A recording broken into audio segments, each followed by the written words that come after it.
जय हिंद दोस्तों। दोस्तों, आप सभी का स्वागत है हमारे इस चैनल पे। आज के सेशन में हम ओबीसी नॉन क्रीमी लेयर के रूल्स को लेके हम एक बार फिर से आपके साथ हाजिर हुए हैं और इसमें हम डिस्कस करेंगे गवर्नमेंट एम्प्लॉय से रिलेटेड कुछ इम्पोर्टेंट रूल्स को।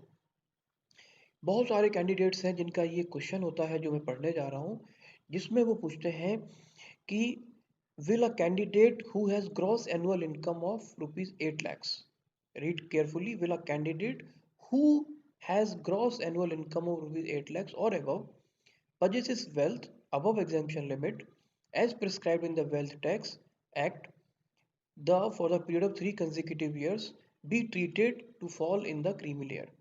यानी कि कोई भी कैंडिडेट खुद जो क्लेम करने जा रहा है ओबीसी रिजर्वेशन के लिए, अगर वो कैंडिडेट खुद हर साल 8 लाख रुपए या उससे ज़्यादा अर्न करता है या उसके पास वेल्थ उस लिमिट से ज़्यादा है जो लिमिट लगाई गई है रूल्स में, उससे ज़्यादा उसके पास अगर वेल्थ होती है, तो क्या वो ओबीसी नॉन क्रिमिनल को अवेल कर पाएगा। यानी कैंडिडेट की इनकम की बात हो रही है, कैंडिडेट खुद अर्न कर रहा है, उसके पास खुद वेल्थ है, तो और 3 कंसेक्यूटिव ईयर्स के क्राइटेरिया को भी वो फुलफिल 3 कंसेक्यूटिव ईयर्स में उसकी जो इनकम है वो 8 लाख रुपए से ज़्यादा है, तो क्या वो ओबीसी नॉन क्रिमिनल को अवेल कर पाएगा या नहीं। इंपॉर्टेंट क्वेश्चन है दोस्तों, क्योंकि ऐसा कई मर्तबा होता है कि कैंडिडेट पहले प्रिपरेशन करते हैं, फिर उनकी जॉब लग जाती है, जॉब लगने के बाद भी वो प्रिपरेशन करते हैं, तो जॉब जब लग जाती है तो उनकी अर्निंग होने लगती है, तो क्या अगर उनकी अर्निंग 8 लाख रुपए से ज़्यादा हो जाएगी उनकी स्वयं की, उनकी खुद की, तो क्या वो जब फर्दर एग्जाम्स देंगे तो उसमें ओबीसी नॉन क्रीमिलियर को अवेल कर पाएंगे या नहीं कर पाएंगे। ये क्वेरी बहुत सारे मेरे दोस्तों की है। दोस्तों, इसको समझने के लिए हम आपको लेकर चलते हैं अदर बैकवर्ड क्लास की जो ऑफिशियल वेबसाइट है, वहां लेकर चलते हैं, वहां देखते हैं कि रूल क्या बोलता है इसके लिए।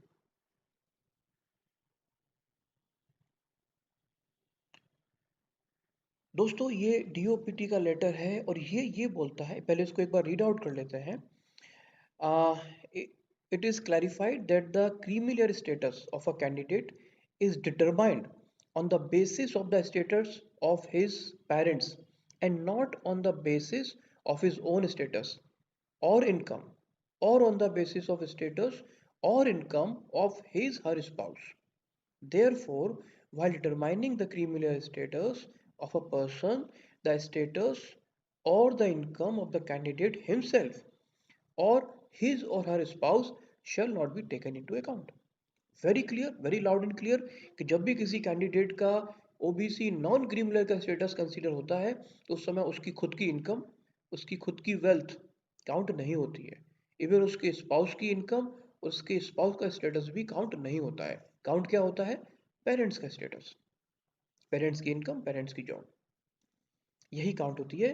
कैंडिडेट की खुद की इनकम, खुद का स्टेटस काउंट नहीं होता है। तो इस पर्टिकुलर क्वेरी के तहत आपको जवाब जरूर मिला होगा और ये बहुत बहुत पर्टिनेंट क्वेरी है। ऐसा भी होता है कि कैंडिडेट सिविल सर्विसेज क्रैक कर लेते हैं, उनको कोई भी डिपार्टमेंट अलॉट हो जाता है, लेकिन वो आईएएस एडमिनिस्ट्रेटिव सर्विसेज के लिए एस्पायर करते रहते हैं, तो वो ऑलरेडी गवर्नमेंट जॉब में आ गए हैं, उनकी अर्निंग भी शुरू हो गई है, तो क्या उसके बाद जब वो एग्जाम देंगे तो ओबीसी नॉन क्रीमिलियर को अवेल कर पाएंगे या नहीं कर पाएंगे, ये क्वेश्चन आता है कैंडिडेट्स के मन में। तो आज के सेशन में आपने क्या देखा कि भले ही आप ऐसी जॉब में हैं जो 8 लाख रुपए से ज़्यादा आप अर्न करते हैं, आप ऐसी जॉब में हैं जहां आप ऑलरेडी ग्रुप ए या ग्रुप बी सर्विसेज में हैं, उसके बाद भी आप ओबीसी नॉन क्रिमिनल को अवेल कर पाएंगे, क्योंकि आपकी इनकम और आपका स्टेटस काउंट नहीं होता है, काउंट होता है आपके पेरेंट्स की इनकम और पेरेंट्स का स्टेटस। फ्रेंड्स, उम्मीद करता हूँ कि ये सेशन आपके लिए हेल्पफुल साबित होगा। अगर इसके बाद भी आपकी कोई क्वेरी है, कोई क्वेश्चन है, तो आप कमेंट बॉक्स में मेंशन करें, मैं उसको रिप्लाई करूंगा, और अगर ज़रूरत होगी तो इसी तरह मैं डेडिकेटेड वीडियो लेके आऊँगा आपके लिए। Friends, I am wishing you very very best of luck for all of your upcoming exams. जय हिंद।